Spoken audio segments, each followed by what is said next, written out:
Okay, I'm going to do a bit more now from section 7.2. We're talking about the standard normal distribution and learning how to use the chart here for calculating probabilities. We're on problem 9.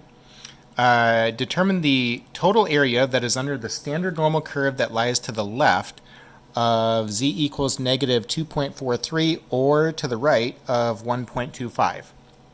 So I've drawn a picture.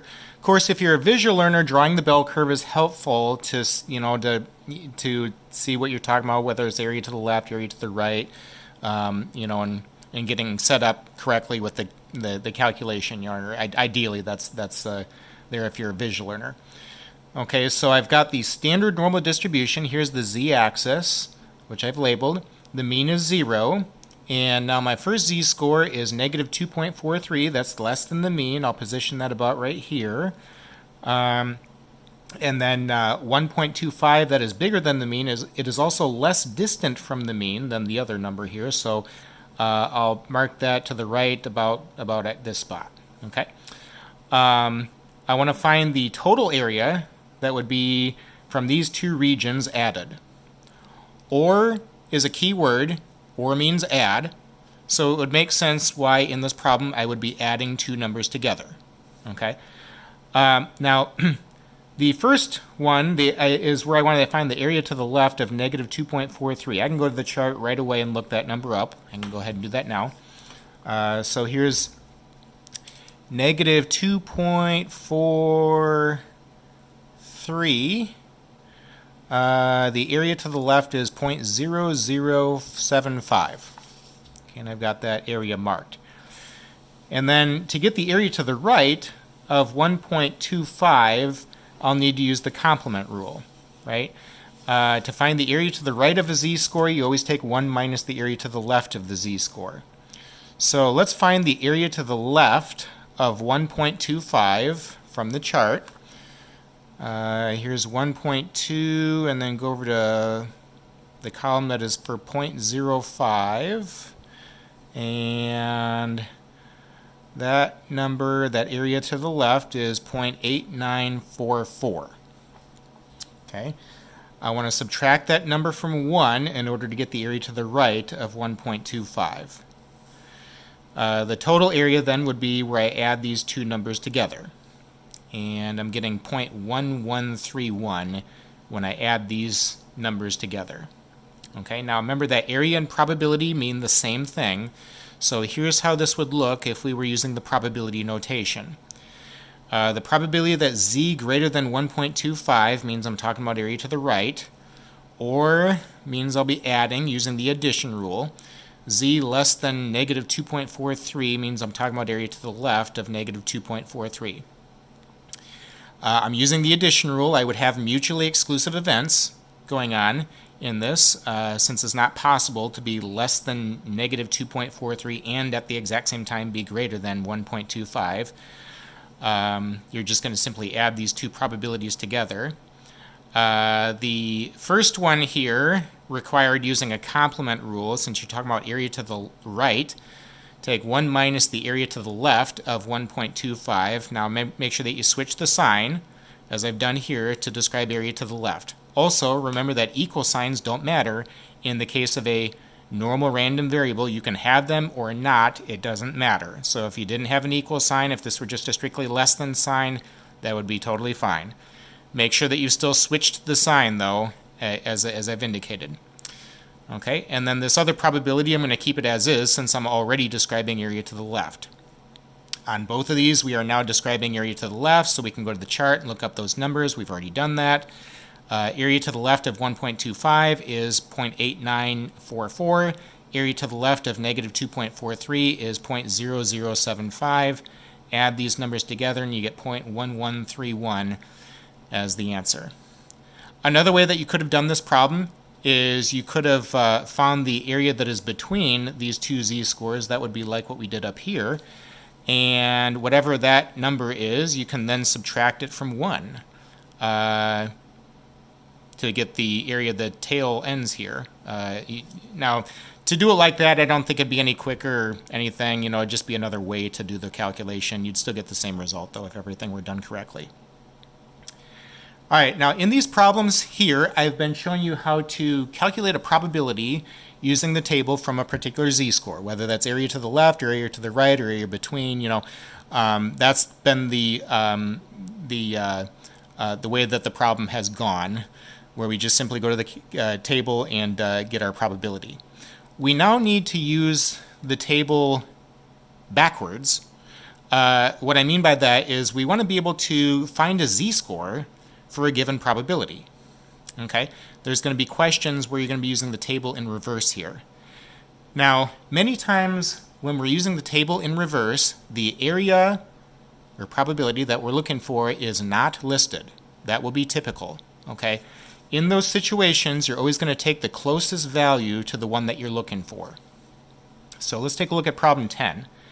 Problem 10, we want to find a z-score such that the area under the standard normal curve to the left is 0.32. Now, I want to find a z-score, so I've got the standard normal distribution drawn here. Here's the z-axis. The mean is 0 right in the center. And I got to figure that my z-score is going to be some number that is less than 0. Now, I don't know what that number is. That's what I'm supposed to find in the problem. Okay, but if I were to shade the area that is to the left, that shaded area is 0.3200. Now, I think it's helpful to think of that as a 4-digit decimal so that we're not getting this number confused with a z-score. 0.32 is not a z-score. We need to find a z-score so that the area to the left of the z-score is 0.3200. Well, I have to figure that I'm to the left of 0 because if I were to mark that anywhere to the right of 0, see the area to the left of 0 alone is 0.5. The area to the right of 0 is also 0.5. So if I were to be out here and then shade the area to the left, I've already described what would be way more than 0.5. And of course 0.5 is bigger than 0.32. That wouldn't look right. So the point is that I'll expect some negative z-score here to be my answer when I've computed this. Now, 0.3200 is my area, and so I'm going to go to the chart now and look for that number. Of course, the numbers are going to be getting bigger and bigger as you scan from top to bottom here with the probabilities. Now, I don't see 0.3200. So in this situation, I'm going to just simply take the closest number to that one that I'm looking for, and that is 0.3192. 0.3192 is the closest number to 0.3200, so I'm going to use that number instead. And when I match up the row and column, that z-score that we're talking about would be negative 0.47. Okay, so negative 0.47 would be my answer. Now, just as expected, I had a negative number come up. That looks good since I'm to the left of 0. I knew that, early on in this problem. I've indicated that I've used 0.3192 instead of 0.3200. I usually do that just so that when I'm looking back in my notes, I can see, oh, okay, that's the number that I was using in order to get the z-score. Okay. Technically, this should be an approximation, since we weren't using exactly 0.3200. Your book kind of doesn't really make a big deal about that. So this would be, another rare time where I'd be okay with equal sign, although technically it shouldn't be. All right, so the area to the left of negative 0.47 is 0.3200. It's actually 0.3192, okay? And we were using the table in reverse in order to get that. Okay, here's another one. Problem 11. Find a z-score such that the area under the standard normal curve to the right is 0.4332. All right, so I got my z-axis labeled. The mean is 0. And I have to figure that this z-score that I'm looking for is going to be to the right of the mean. Now, it's not just because we have the word right here. That's just the direction that we're shading. You see, if I were to position that number on the left side and then shade to the right, the area to the right of 0 is 0.5. And so you would be representing more than 0.4332. That wouldn't look right.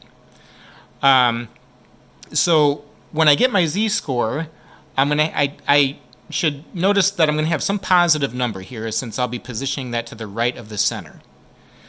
Okay, now the table only gives the area to the left of a z-score. So when I go to the table, I don't want to be looking for 0.4332. Since they're describing area to the right here. If I use the complement rule, 1 minus 0.4332 would be 0.5668. So I want to be looking for 0.5668 in the chart. And let's see here, 0.5668 is not listed again.